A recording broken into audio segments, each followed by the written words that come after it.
سورہ توبہ کے شروع میں بسم اللہ الرحمن الرحیم نہیں ہے. اس کی وجہ کیا ہے؟ بہت ساری حکمتیں ہو سکتی ہیں. بیسک وجہ یہ ہے کہ جب سورہ توبہ نازل ہوئی تو کاتب وحی نے نبی صلی اللہ علیہ وسلم نے حکم دیا کہ سورہ انفال کے بعد سورہ توبہ کو رکھا جائے. کاتب وحی کو یہ بات معلوم نہیں تھی کہ یہ سورہ توبہ سورہ انفال ہی کا حصہ ہے یا کوئی نئی سورت ہے. نبی صلی اللہ علیہ وسلم کا حکم تھا جب بھی کوئی نئی سورت ہو تو شروع میں بسم اللہ الرحمن الرحیم لکھا جائے. یہ دو سورتوں میں فصل کے لیے، جدائی کے لیے. اب کاتب وحی کے بعد کو یہ بات معلوم نہیں تھی، اس وقت کنفیوز تھے وہ کہ ہم سورہ توبہ سورہ انفال کا حصہ ہے یا نئی سورت ہے. تو انہوں نے ایسے ہی جمع کر دی مصحف عثمانی میں، پھر ایسے ہی آ گئی. تو بعد میں یہ ثابت ہو گیا کہ سورہ توبہ مستقل سورت ہے. لیکن جب نبی کے دور میں ایک دفعہ یہ کام ہو گیا کہ بسم اللہ نہیں لکھی گئی تو پھر بعد میں کسی کی جرت نہیں ہوئی کہ اس پہ بسم اللہ لکھ دیں. اس میں حکمت یہ تھی، اللہ تعالیٰ یہ بتانا چاہتا تھا کہ میں نے اپنے کتاب کی کیسے حفاظت کی ہے کہ جو کام قرآن میں نبی کے دور میں نہیں ہوا وہ بعد میں کوئی بھی نہیں کر سکا. تو بسم اللہ جو نہیں لکھی تو بس اب تک نہیں ہے وہ تو بنیادی وجہ یہ بنی سورہ توبہ کے شروع میں بسم اللہ نہ ہونے کی. دوسری بات، اچھا اس میں حکمتیں بہت ہیں. بعض نے کہا اس میں جنگ و جدال کا بڑا تذکرہ ہے، تو شاید اللہ نے یہ بسم اللہ اس لیے نہ لکھوائی ہو، یہ چیز بہانہ بن گئی ہو کہ اللہ بسم اللہ الرحمن الرحیم میں تو اللہ کی رحمت کا اظہار ہے نا، تو اللہ نے بتا دیا کہ یہاں میری صفت جلال غالب ہے اس صورت میں. ہو سکتا ہے یہ بھی حکمت ہو، واللہ اعلم. بسم اللہ پڑھنے کا حکم کیا ہے؟ دیکھیں، جب ہم سورہ توبہ شروع کریں بالکل ابتدا سے، آپ قرآن کی تلاوت کے لیے بیٹھے ہیں تو پھر آپ اعوذ باللہ من الشیطان الرجیم اور بسم اللہ الرحمن الرحیم مکمل پڑھیں گے، کیونکہ یہ بسم اللہ سورہ توبہ کی بسم اللہ نہیں کہلائے گی، بلکہ یہ قرآن کی جو تلاوت آپ شروع کر رہے ہیں اس سے پہلے اعوذ باللہ بسم اللہ پڑھنا مستحب ہے. تو یہ تلاوت کی ابتدا والی بسم اللہ کہلائے گی. لیکن اگر آپ تلاوت پہلے کر چکے ہیں، کر رہے ہیں کنٹینیو، جیسے سورہ انفال سے آپ شروع کرتے کرتے سورہ توبہ پہ پہنچے، تو پھر سورہ توبہ سے پہلے آپ الگ سے بسم اللہ نہ پڑھیں، کیونکہ سورہ توبہ سے پہلے بہرحال بسم اللہ نہیں لکھی گئی ہے مصحف میں. تو حکم بھی یہی ہے کہ پھر جب لکھی نہیں گئی ہے تو پڑھی بھی نہیں جائے گی. تو اس لیے کوئی تلاوت شروع ہی سورہ توبہ سے کر رہا ہے تو وہ اعوذ باللہ بھی پڑھے گا، بسم اللہ بھی پڑھے گا. لیکن اگر وہ کنٹینیو پہلے سے تلاوت کر رہا ہے اور سورہ توبہ بیچ میں آ جاتی ہے تو پھر بسم اللہ پڑھے بغیر ہی سورہ توبہ کو شروع کر دیا جائے. یہ سورہ توبہ کا حکم ہے. اسی طرح امام جب تراویح کی نماز پڑھا رہا ہو تو سورہ توبہ پھر اگر آ جاتی ہے تلاوت کے دوران یا سورہ فاتحہ پڑھنے کے بعد سورہ توبہ شروع کرتا ہے تو بھی بسم اللہ نہ پڑھے، کیونکہ تلاوت تو پہلے ہی سورہ فاتحہ سے شروع ہو چکی ہے. یہاں سورہ توبہ گویا بیچ میں ہی آ رہی ہے تو پھر بسم اللہ نہ پڑھے. یعنی نماز میں جب سورہ توبہ پڑھیں گے تو بسم اللہ نہیں پڑھیں گے. یہ تو بسم اللہ کے حکام ہو گئے. باقی سورہ توبہ کی تفسیر کو سمجھنے کے لیے کچھ باتیں پہلے سمجھنا ضروری ہے. وہ یہ ہے، اس کے بغیر آپ کو سورہ توبہ کی تفسیر سمجھ میں بالکل بھی نہیں آئے گی. دیکھیں 6 ہجری میں رسول اللہ صلی اللہ علیہ وسلم عمرے کے لیے گئے. جب حدیبیہ پہنچے تو مشرکین نے آپ کو آنے سے روک دیا. عربوں میں یہ ایک جرم سمجھا جاتا تھا کہ کوئی عمرہ کرنے یا حج کرنے آ رہا ہے تو آپ کو اس کو روکنے کا حق نہیں تھا. خود عرب قبائل اس کو مایوب سمجھتے تھے کہ بھئی بیت اللہ کی عبادت کا ہر ایک کو حق ہے، بیت اللہ میں آ کے اللہ کی عبادت کا ہر ایک کو رائٹ ہے. لیکن مشرکین نے اپنی قبائلی روایات کی بھی خلاف ورزی کی اور نبی صلی اللہ علیہ وسلم کو آنے سے روک دیا. اب صحابہ چونکہ احرام باندھ چکے تھے، شریعت میں یہی ہے کہ احرام باندھ کے آپ احرام نہیں کھول سکتے جب تک عمرہ نہ کر لیں. یہ ایک جنایت ہے، اس میں دم دینا لازم ہے اور گناہ بھی ہے. بہرحال صحابہ مجبور تھے، اگر زبردستی کرتے تو 1400 صحابہ کی لڑائی ہو جاتی، ایک بہت بڑے پیمانے پر مشرکین عرب سے. آپ صلی اللہ علیہ وسلم لڑائی نہیں چاہتے تھے. اب میں پوری صلح حدیبیہ کی ڈیٹیل میں نہیں جاؤں گا، میں صرف اتنا حصے کو فوکس کروں گا جو سورہ توبہ کی سمجھنے میں، سورہ توبہ کو سمجھنے میں ہماری مدد کرے. ورنہ صلح حدیبیہ تو بہت لمبا واقعہ ہے، آپ تفسیر کی کتابوں میں پڑھ سکتے ہیں. میرے دوسرے لیکچر بھی ہیں اس بارے میں، بیانات بھی ہیں، وہ سن سکتے ہیں آپ. تو قصہ مختصر یہ ہوا کہ جی مشرکین کی طرف سے وفد آیا، آپ صلی اللہ علیہ وسلم کا ان سے ایگریمنٹ ہوا کہ ٹھیک ہے. ایگریمنٹ میں یہ تھا کہ آپ اس سال عمرہ نہیں کریں گے، عمرہ آپ اگلے سال کریں گے، اور 10 سال کے لیے مشرکین اور مسلمانوں میں جنگ بندی، کوئی جنگ نہیں ہوئی. مسلمانوں میں سے کوئی اگر خدا نخواستہ مرتد ہو کے مشرکین کے پاس چلا گیا تو مشرکین اس کو واپس نہیں کریں گے. لیکن ادھر سے کوئی مسلمان ہو کے مدینہ آ گیا تو نبی صلی اللہ علیہ وسلم اس کے پابند ہوں گے کہ اس کو واپس کر دیں. تو اس طرح کی شرطیں جو مسلمانوں کے بظاہر اگینسٹ جا رہی تھیں، بظاہر کیا حقیقت میں اگینسٹ جا رہی تھی، وہ ساری شرطیں نبی صلی اللہ علیہ وسلم نے تسلیم کی اور آپ نے ایگریمنٹ کیا کہ ٹھیک ہے بھائی ہم اس سال عمرہ نہیں کرتے اور آپ صلی اللہ علیہ وسلم نے عمرہ کیے بغیر سر منڈا لیا. سر منڈانا یہ احرام سے باہر نکلنے کے لیے ہوتا ہے. قصر بھی کر سکتے ہیں یعنی بالوں کو چھوٹا بھی کر سکتے ہیں اور سر منڈا بھی سکتے ہیں. اور پھر آپ صلی اللہ علیہ وسلم نے دم بھی دیا جو جانور ذبح کرنا ہوتا ہے, اور پھر اگلے سال اس عمرے کی قضا بھی کی آپ صلی اللہ علیہ وسلم نے. اگلے سال آپ نے پھر مکہ جا کے عمرہ کیا. اب 10 سال جو جنگ بندی کا ایگریمنٹ ہوا تھا, اس ایگریمنٹ کا حصہ یہ بھی تھا کہ اس ایگریمنٹ کے بعد دونوں طرف اب لڑائی نہیں ہوگی 10 سال تک, دونوں امن اور سکون سے رہیں گے. تو مشرکین اور مسلمانوں نے عرب کے تمام قبائل کو یہ اختیار دیا کہ اس ایگریمنٹ میں جو چاہے مسلمانوں کے ساتھ چلا جائے, جو چاہے مشرکین مکہ کے ساتھ. یہ بالکل ایسے ہی جیسے دو بڑی طاقتیں ہوتی ہیں نا, جب آپس میں ایگریمنٹ کرتی ہیں تو کچھ لوگ ایک بلاک کا حصہ بن جاتے ہیں, کچھ دوسرے بلاک کا حصہ بن جاتے ہیں. تو ایسے ہی ہوا کہ کچھ مشرکین کے قبائل ایسے تھے جو مسلمانوں کے حلیف بن گئے, مسلمانوں کے ساتھ ہو گئے, اور کچھ قبائل ایسے تھے جو مشرکین کے ساتھ ہو گئے کہ ہم اس معاہدے میں مشرکین کی طرفدار ہیں. تو جو مشرکین کے ساتھ تھے ان کا مطلب یہ تھا کہ اب اگر ان پہ حملہ ہوا تو وہ قریش پہ حملہ سمجھا جائے گا, اور جو مسلمانوں کے ساتھ جن کا ایگریمنٹ ہوا, مسلمانوں کے دوست بنے, مسلمانوں کے طرفدار بنے. تو طرفدار بننے کا مطلب یہ تھا کہ اب اگر مشرکین مکہ نے ان قبیلوں پہ حملہ کیا تو وہ مسلمانوں پہ ہی حملہ سمجھا جائے گا, اور یوں سمجھا جائے گا ایگریمنٹ کی خلاف ورزی ہو گئی. تو دو مشہور قبیلے تھے بنو بکر اور خزاعہ. تو جو خزاعہ قبیلہ تھا وہ مسلمانوں کی طرف ہو گیا کہ بھئی ہم اس ایگریمنٹ میں مسلمانوں کے ساتھ ہیں, نبی صلی اللہ علیہ وسلم کے ساتھ ہیں, ہم پہ حملہ ہوا تو مسلمانوں پہ حملہ کاؤنٹ ہو گئی ہے اور مسلمان ہماری مدد کریں گے, اور مسلمانوں پہ حملہ ہوا تو ہم مسلمانوں کی مدد کریں گے. اور جو بنو بکر تھے وہ قریش کے ساتھ تھے. تو یہ ایگریمنٹ ہو گیا کہ اب جو قبیلے مسلمانوں کے ساتھ ہیں وہ بھی گویا اس معاہدے میں مسلمانوں کے ساتھ شریک ہیں. ان کے ساتھ معاہدہ توڑا تو مسلمانوں کے ساتھ ہی معاہدہ سمجھا جائے گا. 6 ہجری میں یہ ایگریمنٹ ہوا ہے. 7 ہجری میں رسول اللہ صلی اللہ علیہ وسلم نے جا کے عمرہ کیا, آپ واپس تشریف لائے. 7 ہجری میں یعنی گویا پورے 1 سال کے بعد یہ نبی عمرہ کر کے تشریف لائے تو 4-5 مہینے مزید گزرے تھے. یعنی یوں سمجھیں کہ صلح حدیبیہ سے تقریباً 17-18 مہینے گزرے تھے کہ یہ جو تھے بنو بکر تھے جو قریش کے ساتھ تھے, انہوں نے چپکے سے حملہ کر دیا خزاعہ پہ, بنو خزاعہ پہ, جو مسلمانوں کے ایگریمنٹ کا حصہ تھے. رات کے وقت حملہ کیا 2 چیزیں سوچ کے. ایک تو یہ سوچا کہ مسلمانوں کو پتہ کہاں چلے گا, وہ تو مدینہ میں ہیں, اتنی دور ان کو خبر کون پہنچائے گا, اور ویسے بھی ہم نے رات کے وقت حملہ کیا, رات کو پتہ ہی نہیں چلے گا حملہ کیا کس نے. جب بنو بکر نے خزاعہ پہ حملہ کیا تو قریش نے بھی بنو بکر کا ساتھ دیا. یہ سارے کام چپکے ہو رہے تھے اندھیرے میں, لیکن اللہ کی قدرت کہ بنو خزاعہ نے فوراً قاصدین کو بھیجا اور ثبوت کے ساتھ نبی صلی اللہ علیہ وسلم کو جا کے بتایا کہ ہم پہ باقاعدہ حملہ ہوا ہے, یہ اسلحہ ہے, یہ لوگ ہیں, اور اتنے ثبوت دیے نبی صلی اللہ علیہ وسلم کو جس سے ثابت ہو گیا کہ مشرکین مکہ نے واضح طور پر صلح حدیبیہ کی مخالفت کر لی. اور یہ واقعی مخالفت تھی. اس کی سب سے بڑی دلیل یہ تھی کہ جب نبی صلی اللہ علیہ وسلم نے اگلے سال مکہ پہ حملہ کیا ہے تو مشرکین مکہ میں سے کسی نے بھی اس حملے کو ناجائز نہیں قرار دیا, کیونکہ وہ اعتراف کر چکے تھے کہ واقعی ہم سے یہ معاہدے کی خلاف ورزی ہوئی ہے. اتنے ثبوت اکٹھے ہو چکے تھے, ورنہ وہ کہہ سکتے تھے کہ آپ کیسے نبی ہیں, آپ نے تو ہم سے 10 سال کی جنگ بندی کا معاہدہ کیا, ہم تو آپ کو نبی نہیں مانتے. لیکن بہت سے لوگ مسلمان ہو گئے پھر جب مکہ فتح ہوا ہے اور اسلام میں جوک در جوک داخل ہونے لگے.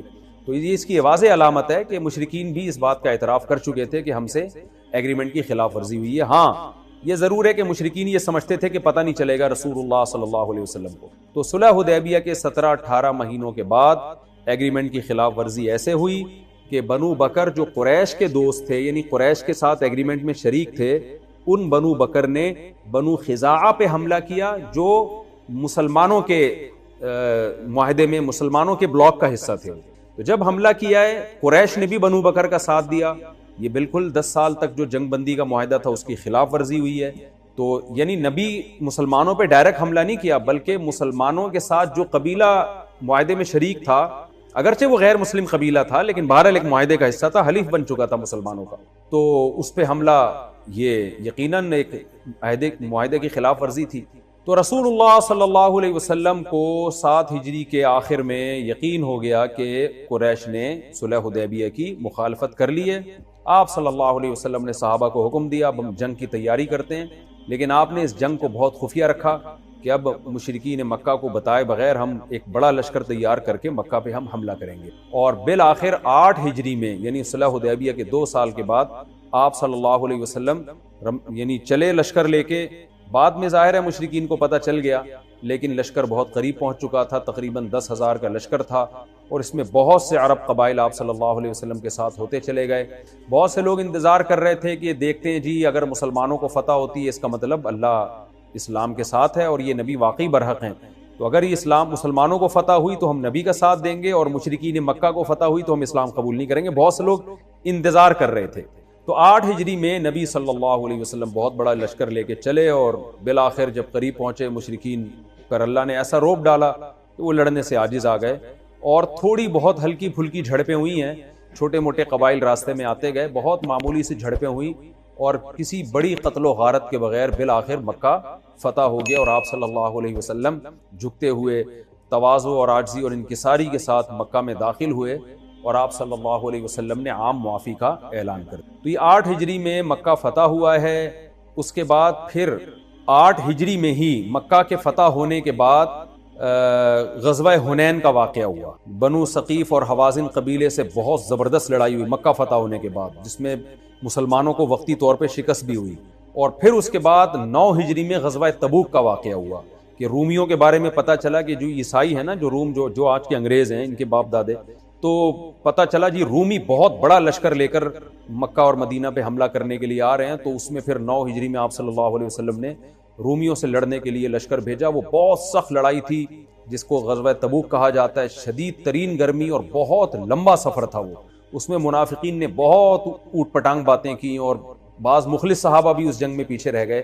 تو اس کے بعد سے بس امت لڑتی آ رہی ہے اب تک. اللہ نے جو حدیث میں آتا ہے نا کہ رسول اللہ صلی اللہ علیہ وسلم نے فرمایا کہ جہاد جب سے اللہ نے مجھے بھیجا ہے اس وقت سے قیامت تک جاری رہے گا.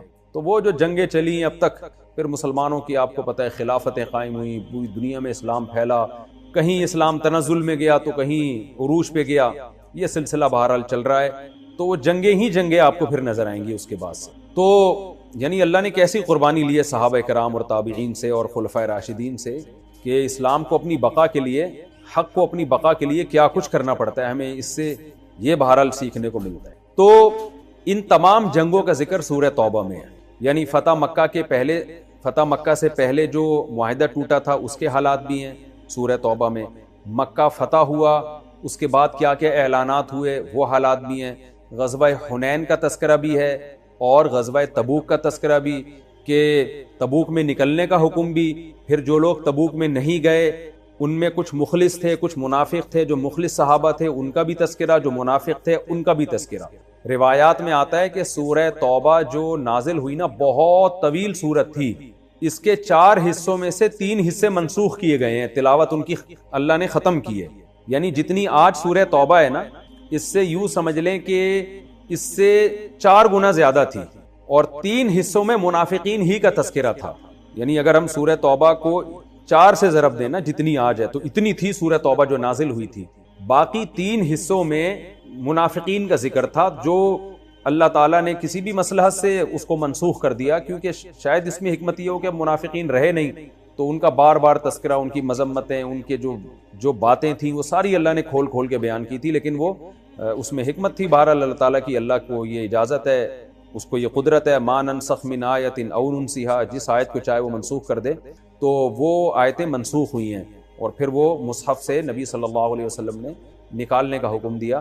اور پھر جو ابھی ہمارے پاس سورہ توبہ ہے یہ باقی رکھی گئی. اس میں منافقین کا تذکرہ اس میں بھی بہت ہے، لیکن بہت زیادہ تذکرہ حذف بھی کیا گیا ہے. تو یہ میں نے سورہ توبہ کا آپ کے سامنے مختصر سا خلاصہ پیش کیا. اچھا، سورہ توبہ جو شروع ہو رہی ہے وہ براءۃ من اللہ ورسولہ الی الذین عاہدتم، کہ مشرکین سے برات کا اعلان کیا جا رہا ہے. تو یہاں بھی یہ سمجھ لیں مشرکین مکہ جن سے مسلمانوں کی لڑائی تھی وہ 4 طرح کے تھے.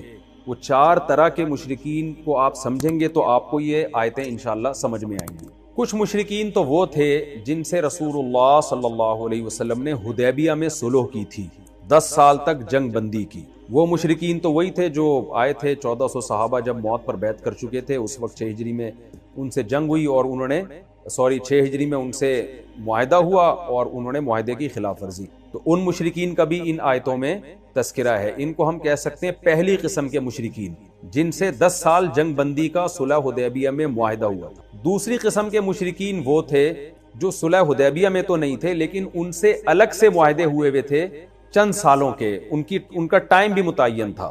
تو ان مشرکین کا بھی یہاں ذکر ہے کہ اور انہوں نے معاہدے کی خلاف ورزی بھی نہیں کی، تو ان کا بھی یہاں ذکر ہے کہ جنہوں نے معاہدے کی خلاف ورزی نہیں کی ہے ان سے جو آپ کا جنگ بندی کا معاہدہ ہے وہ معاہدہ اپنے ٹائم تک پورا کرنا ہے، کیونکہ وہ انہوں نے عہد کی خلاف ورزی نہیں کی۔ پہلی قسم دوبارہ ریپیٹ کر دیتا ہوں، پہلی قسم وہ تھی جنہوں نے صلح حدیبیہ میں آپ سے ایگریمنٹ کیا لیکن خود ایگریمنٹ توڑا، ان کے بارے میں قرآن نے بتا دیا کہ انہوں نے چونکہ ایگریمنٹ توڑ دیا ہے لہذا تمہارا بھی اب ان سے کوئی ایگریمنٹ نہیں ہے، تو ان کے بارے میں حکم یہی ہے کہ جہاں پاؤ قتل کرو۔ دوسرے قسم کے وہ مشرکین تھے جنہوں نے ایگریمنٹ کیا تھا لیکن انہوں نے ایگریمنٹ میں کوئی کمی نہیں کی، تو ان سے جب تک تمہارا ایگریمنٹ تھا اس وقت تک تمہارے ذمہ بھی لازم ہے اس ایگریمنٹ کو پورا کرو، ان کے خلاف تلوار چلانے کی تمہیں اجازت نہیں ہے، یعنی مکہ فتح ہونے کے بعد بھی اجازت نہیں ہے۔ تیسری قسم مشرکین کی وہ تھی جن سے عہد تھا جنگ بندی کا لیکن اس عہد کا کوئی ٹائم متعین نہیں تھا، بس ایک اجمالی ایک معاہدہ تھا کہ بھئی آپ سے ہماری لڑائی نہیں ہے،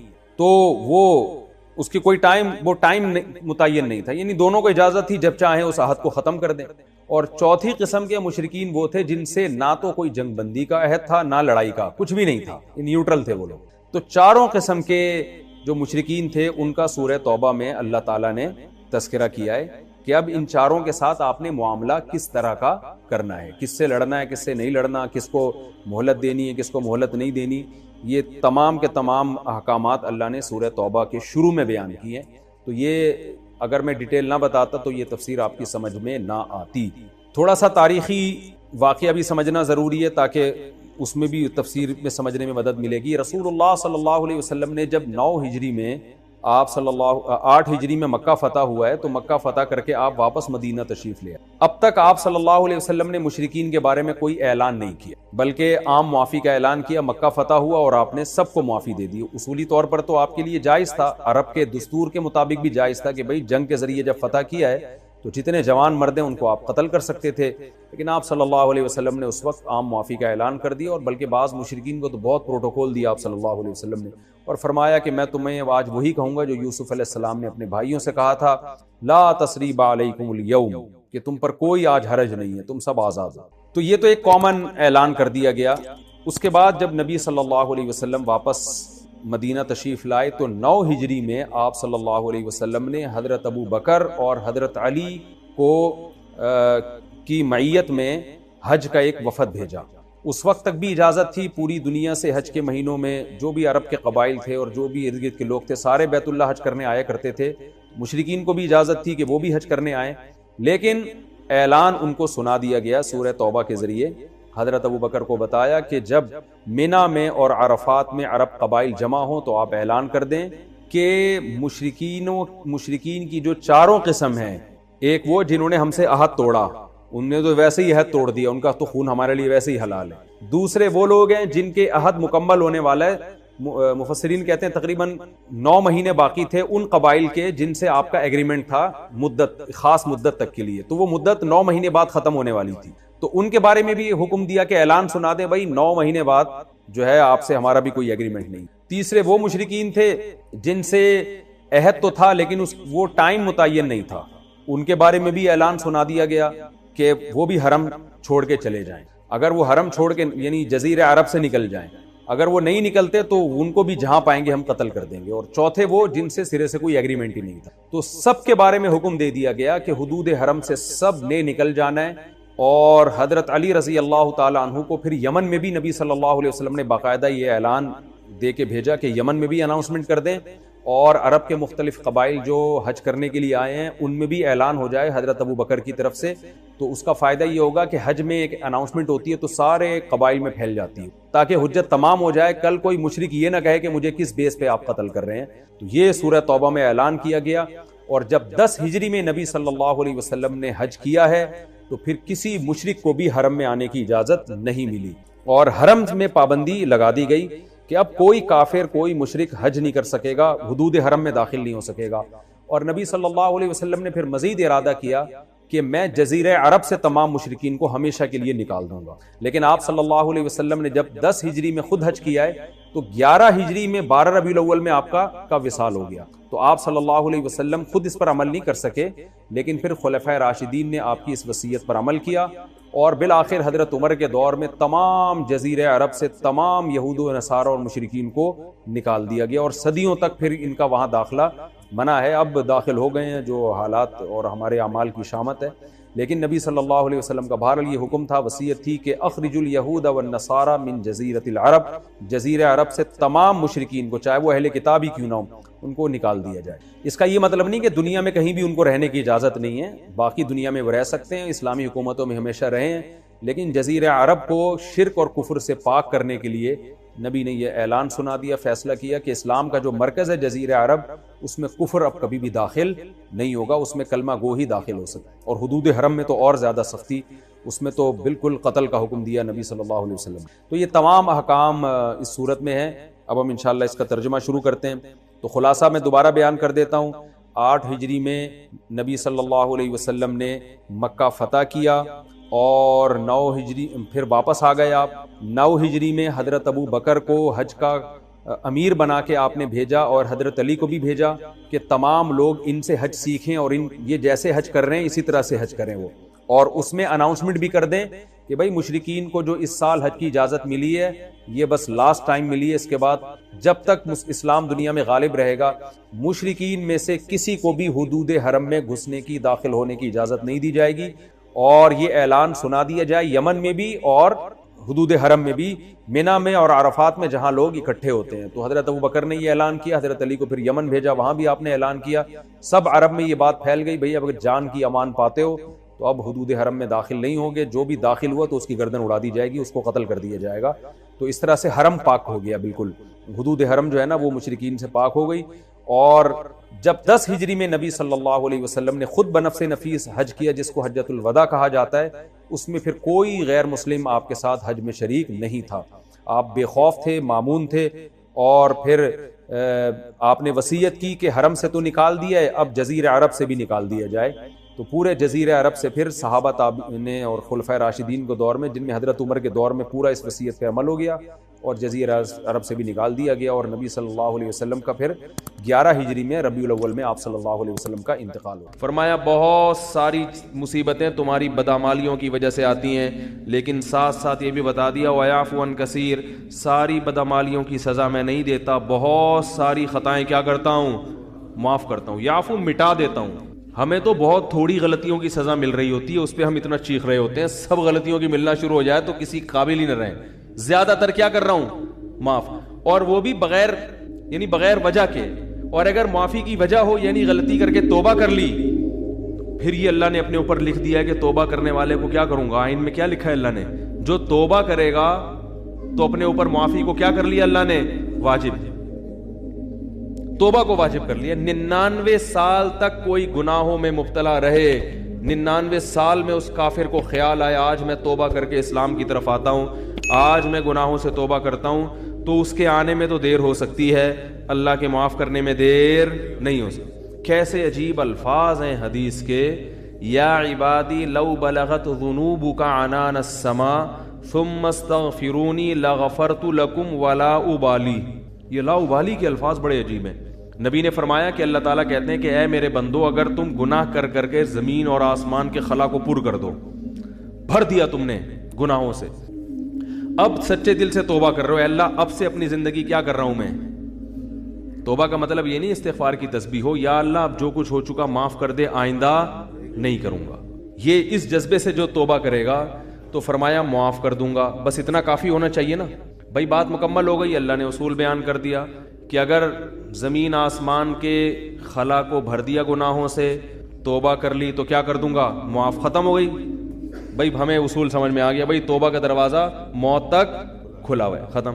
آگے اللہ کو یہ کہنے کی کیا ضرورت تھی، والا ابالی، معاف کرنے میں کسی کی پرواہ نہیں کروں، یہ کہنے کی کیا ضرورت تھی. بہت مشکل ہے سمجھانا بھائی. اس الفاظ کا بظاہر کوئی تک بنتا ہے بھئی، اللہ کو کیا ضرورت کسی کی پرواہ کی، اور کون ہے.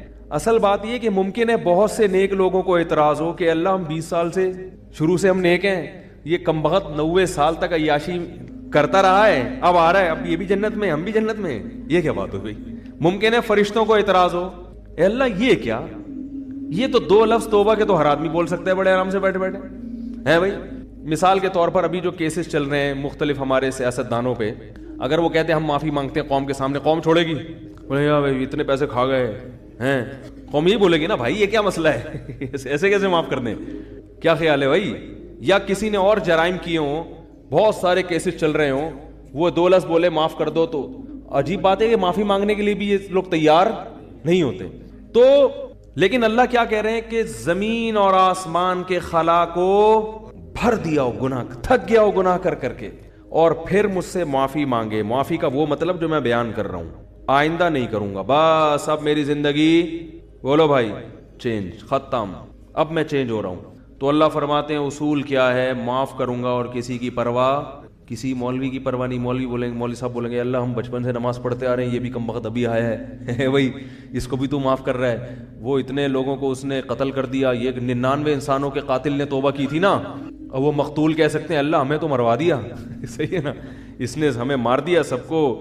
100 راہب کہے گا کہ میں نے اس کو بولا تھا کہ توبہ نہیں ہو سکتی, اس سینچری پوری کر کے اس نے مجھے بھی قتل کر دیا. وہ حدیث میں واقعہ آتا ہے نا, لیکن 99 انسانوں کو ایک شخص نے قتل کیا, تو ایک راہب کے پاس گیا, ایک بزرگ کے پاس گیا, کہنے لگا میں نے 99 کو قتل کیا, کیا میری توبہ قبول ہو سکتی ہے؟ اس نے کہا نہیں ہو سکتی. اس نے کہا چلو پھر سینچری پوری کرو یار, 99 کا تو کوئی حساب بنتا ہی نہیں ہے, جب جانا ہی جہنم میں ہے تو کچھ کر کے تو جاؤ نا. راہب کو بھی مار دیا ٹھیک ہے نا, 100 آدمی قتل کر دیے. پھر کسی عالم کے پاس گیا, بھئی میں نے 100 انسانوں کا قتل کیا, کیا میری توبہ قبول ہو سکتی ہے؟ اس عالم نے کہا کیوں نہیں ہو سکتی بھائی, اللہ سے معافی مانگ رہے ہو, اللہ معاف کرنے والا ہے, توبہ کرو. وہ عالم تھے نا, علم تھا ان کے پاس, ان کو پتا تھا کہ اگر میں نے بول دیا تو 101 ہو جائیں گے کیا ہو جائیں گے؟ 101 ہو جائیں گے. اور یہ بھی اللہ سے بھی ڈر تھا ان کو. تو فرمایا اللہ ابالی, اللہ کہتے ہیں مجھے کسی کی پرواہ نہیں ہے, کیونکہ یغفر لمن یشاء, میں کوئی جمہوری طرز کا حاکم نہیں ہوں کہ الیکشن سے مجھے سلیکٹ کیا ہو, مجھے مخلوق کے سامنے جواب دینا ہو کہ بھائی کیوں, اصل میں اس کی وجہ یہ تھی کہ دیکھو نا ایکچولی اگر ہم اس طرح سے معافی کا آپشن نہ رکھیں تو پھر تو کوئی توبہ کرے گا ہی نہیں, اس لیے ایکچولی اس میں نہ اللہ فرماتے ہیں مجھے اس کی ضرورت نہیں ہے, میں خدا ہوں, تمہارے مشورے سے میں خدا نہیں بنا, ٹھیک ہے نا. تو میں نے شروع میں لکھ دیا تھا کہ میری رحمت میرے غصے پہ غالب. یہ تمہاری اسمبلی نہیں ہے کہ ہر تھوڑے دن میں آئین چینج ہو رہا ہے. 73 کے آئین کے تناظر میں کچھ اور تھا اور 75 کے آئین کے تناظر میں, تو یہ اسمبلی تھوڑی ہے. میں نے شروع میں یہ بات لکھ دی تھی میری رحمت میرے غصے پہ غالب. تو جب تک یہ قتل کر رہا تھا میرا غصہ تھا, اب چونکہ میری طرف آ رہا ہے تو رحمت و غصے کو کچل کے فنا کر دے گی, رحمت غالب آئے گی, کیونکہ یہ لکھ دیا میں نے آئین میں. سب سے پہلے میں نے قلم بنا کے جو چیز سب سے پہلے لکھی تھی, جو سب سے پہلے منظور ہوا قانون, اسی کو میں اگر خلاف ورزی شروع کر دوں تو یہ کیسی بات ہوئی؟ تو لا ابالی, کسی کی پرواہ نہیں کروں. تو لیکن یاد رکھو توبہ کا دروازہ تو کھلا ہوا ہے, لیکن توبہ کی توفیق بسا اوقات سلب ہو جاتی ہے گناہ کر کر کے. توبہ میں تاخیر نہ کیا کرو اس چکر میں کہ ہم بھی جب 99 کے ہو جائیں گے تو ہم بھی توبہ کر لیں گے, کیونکہ 99 تک پہنچنے کا یقین نہیں ہے, کچھ پتہ نہیں کب موت آ جائے. اور دوسری بات یہ کہ ضروری نہیں کہ ہمیشہ توبہ کا جذبہ بھی پیدا ہو. ابھی اگر جذبہ ہے, یہ جذبہ ضروری نہیں کہ برقرار رہے. لوگ ایمان کے ڈاکے دار بیٹھے ہوئے ہیں جو آپ کا ایمان سلب کر لیں گے, آپ کو توبہ کی اہمیت ہی دل سے ختم ہو جائے گی. بعض دفعہ دل گناہوں میں اتنا مست ہو جاتا ہے کہ انسان توبہ کا تصور ہی, تبھی بوڑھوں میں توبہ کا ریشو کم ہوتا ہے, جوانوں میں زیادہ ہوتا ہے. یقین نہ آئے تو دیکھ لو سروے کر کے, بوڑھے لوگ اسلام کم قبول کرتے ہیں, جوانوں میں اسلام قبول کرنے کا ریشو زیادہ ہے. حالانکہ جوانی میں جو غیر مسلم اسلام لا رہا ہے اس کی عیاشیاں چھوٹ رہی ہیں. کیا خیال ہے؟ بوڑھے کے لیے تو اسلام آسان ہے نا بھائی, جو کفر کی حالت میں آپ نے عیاشیاں کی, بڑھاپے میں تو اب وہ عیاشیاں نہیں ہو سکتی. اب اسلام لانے میں کیا جا رہے, صرف کلمہ پڑھو, پھر بھی نہیں پڑھتے ہو. بڑھاپے میں اسلام لانا آسان ہے مگر اسلام لانے کا ریشو کم ہے. اس سے پتہ چلتا ہے دیکھنے میں آسان ہے, حقیقت میں آسان نہیں ہے, کیونکہ قوت فیصلہ ختم ہو جاتی ہے. جوانی میں عیاشی آسان ہے مگر توبہ بھی بظاہر مشکل ہے, مگر حقیقت میں کیا ہے؟ آسان. اس کی ایک سائنٹیفک لاجک بھی ہے. وہ لاجک یہ ہے کہ انسان جب جوان ہوتا ہے تو گناہ کی طرف جیسے اس کی رغبت بہت زیادہ ہوتی ہے, اس کی بریکیں بھی اسی حساب سے مضبوط ہوتی ہیں. دیکھو نئی گاڑی کا ایکسیلیٹر جیسے تیز ہوگا نا, بریکیں بھی کیا ہوں گی؟ کیا ہو گیا بھائی؟ نئی گاڑی کا ایکسیلیٹر ایسا ہوتا ہے کہ ادھر اشارہ کیا, پاؤں رکھا اور زوں کر کے بھاگی, تو بریک بھی ذرا سی آپ اشارہ چاہیے بریک کو, ایک دم ٹھا کر کے رکے گی. کیا خیال ہے؟ الٹ جائے گی مگر چلے گی نہیں آگے. اعصاب مضبوط ہوتے ہیں انسان کے جوانی میں. جیسے رغبت ہو رہی ہے نا گناہ کی طرف, تو اگر وہ برداشت کر کے بچنا چاہے گا, ایسے ہی بریکیں بھی کیا ہوں گی, بولو بھائی, مضبوط. اور پرانی گاڑی میں کیا ہوتا ہے, پورا ایکسیلیٹر پہ پاؤں رکھ کے کھڑے ہو جاؤ, پھر وہ ڈک ڈک ڈک کر کے چلے گی آگے. جس طرف آپ جانا چاہ رہے ہو ادھر جائے گی, سوچے گی پہلے جانا ہے کہ نہیں جانا ہے بھائی, جائے گی, ڈک ڈک ڈک ڈک ڈک آواز آئے گی, شور زیادہ مچائے گی, کام کم کرے گی. شور بہت مچائے گی, ہاں ہاں آوازیں آ رہی ہیں, آدمی کہے گا پتہ نہیں شاید میں نائٹ رائڈر میں بیٹھا ہوا ہوں. پھر وہ اتنی آرام آرام سے پک اپ پکڑے گی. پھر جب آپ نے بریک لگائی, 5-10 کو بھیڑتے ہوئے 25-30 تو بندے مارے گی آگے جا کے. میں نے ایک دفعہ پرانی گاڑی خریدی, تو مجھے پہلے تجربہ نہیں تھا کہ کس طرح سے ٹوپیاں کرائی جاتی ہیں, تو وہ میں نے کہا چلو ہاتھ صاف کرنے کے لیے اچھی ہے. تو میں جب وہ ڈرائیور جو بیچ رہے تھے نا گاڑی, ان کے ساتھ سائڈ پہ بیٹھا, اچھا میں گاڑی چلانے کے لیے بیٹھا, میں نے کہا چیک کروں, تو ایکسیلیٹر کا یہی حال تھا جو میں نے آپ کو بتایا. انہوں نے زمین آسمان کے قلابیں ملا دیے گاڑی کی تعریف. یہ گاڑی 78 کروڑا ہے, 78 کروڑا جو ہے نا, ساری ٹیکسیوں میں یہی چل رہی ہے, 78 کروڑا نام تھا بھائی 78 کروڑا کا. ہم نے کہا چلو یار میں 75 کا ہوں تو 78 کی پھر بھی ہم سے تو نہیں ہے. تو ہم نے کہا ہاتھ صاف کرنے کے لیے اچھی ہے. اب ہم جب بیٹھے تو اس میں عجیب عجیب چیزیں آ رہی ہیں. تو میں نے جب سب سے زیادہ جب مجھے دھچکا لگا نا, بریک لگائی تو نہیں لگی. تو انہوں نے کہا اس کی بریک 3-4 دفعہ لگائیں گے تو لگے گی 3-4 دفعہ لگائیں گے تو لگے گی. میں نے کہا کوئی بندہ سامنے آ گیا تو یہ گاڑی میں لکھ کے لگاؤں میں آگے کہ تیسری دفعہ میں لگے گی. بھائی آپ اتنا فاصلہ گاڑی سے رکھیں کہ تیسری دفعہ میں آپ یعنی ٹکر ہوئی تو آپ کی ذمہ. میں نے کہا آگے اس پہ کیا لگا دو, بورڈ لگا دو کہ بھائی یہ تیسری دفعہ میں لگے گی. میں نے کہا لے پکڑ بھائی اپنی گاڑی, یہ 78 کرو, ہم 75 کے اس سے اچھے ہیں, اللہ کا شکر ہے.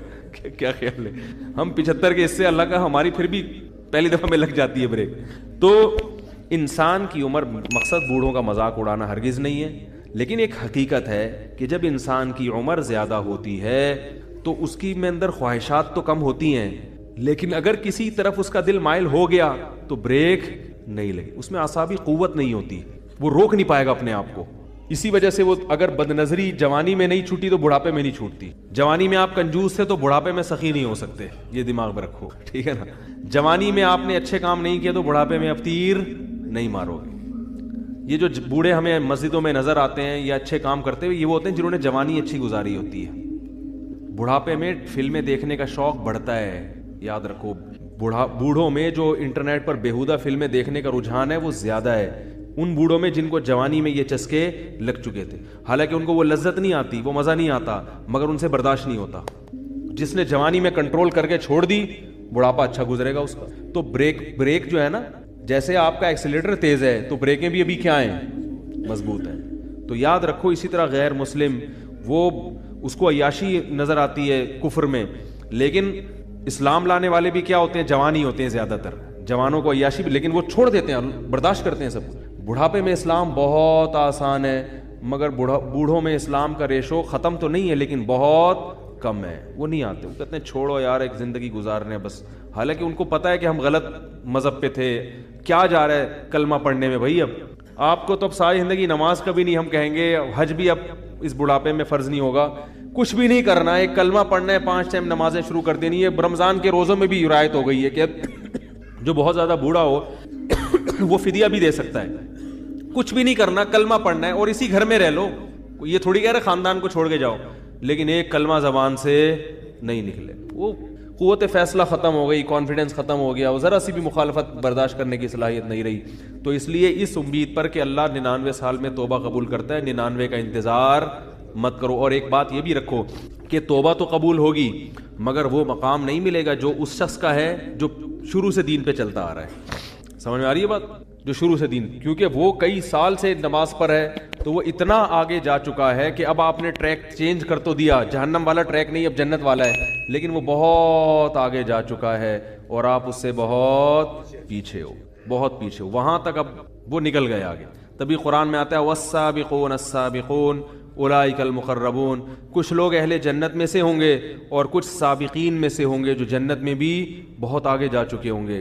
تو اسی وجہ سے نبی نے فرمایا نا, قیامت کے دن اللہ 7 آدمیوں کو عرش کے سائے میں جگہ دے گا. ان میں ایک وہ بھی ہے شاب نشا فی عبادت اللہ عز وجل, جس نے جوانی میں اللہ کی اطاعت کی ہو.